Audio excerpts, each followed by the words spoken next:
అనగా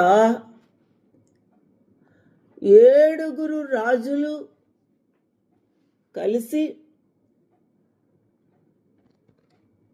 10 కొమ్ములు అనగా అధికారములతో ఈ యొక్క క్రూర మృగమునకు వారు సాగిలపడుతూ ఉన్నారు. వారు వాడి పరిపాలనకు ఒప్పుకుంటూ ఉన్నారు. నువ్వు చూచిన ఆ మృగము ఉండెను, కానీ ఇప్పుడు లేదు. యోహాను భక్తుడు చూస్తూ ఉన్నప్పుడు ఆ మృగము ఇప్పుడు లేదు. అయితే అది అగాధ జలములో నుండి పైకి వచ్చుటకును నాశనమునకు పోటుకు సిద్ధంగా ఉంది. అనగా అది బంధించబడి ఉంది. అగాధ జలముల్లో నుండి పైకి వచ్చుటకు నాశనమునకు పోవుటకు సిద్ధంగా ఉంది. నాశనము అక్రూర మృగమునకు ఎక్కడ సిద్ధపరచబడి ఉంది. అది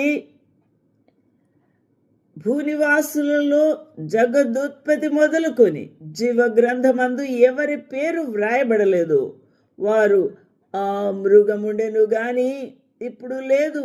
అయితే ముందుకు వచ్చుచున్న సంగతి తెలుసుకొని ఆశ్చర్యపడుదురు.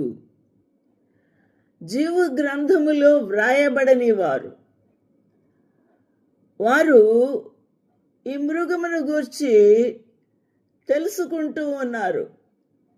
మళ్ళీ ఈ యొక్క బీస్ట్ లేక క్రూర మృగము తిరిగి రాబోతూ ఉన్నాడు. వాడు మృతుడైపోయిన వాడు మళ్ళీ తిరిగి సజీవంగా రాబోతున్నాడు అని తెలుసుకొని ఆశ్చర్యపడుతూ ఉన్నారు. The beast that was sawest was is not. అప్పటికైతే వాడు లేడు. And shall ascend out of the bottomless pit.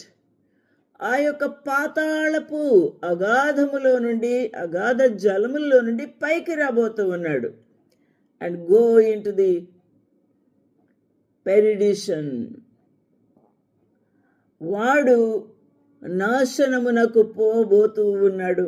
And they that dwell on the earth shall wonder. వీడు ఏ విధంగా తిరిగి వచ్చాడు? ఒకప్పుడు లేడు, వాడు చచ్చాడు అని అనుకున్నాము కదా, మళ్ళీ తిరిగి ఎలా వస్తున్నాడు అనుకుంటున్నారు. Whose names were not written in the book of life.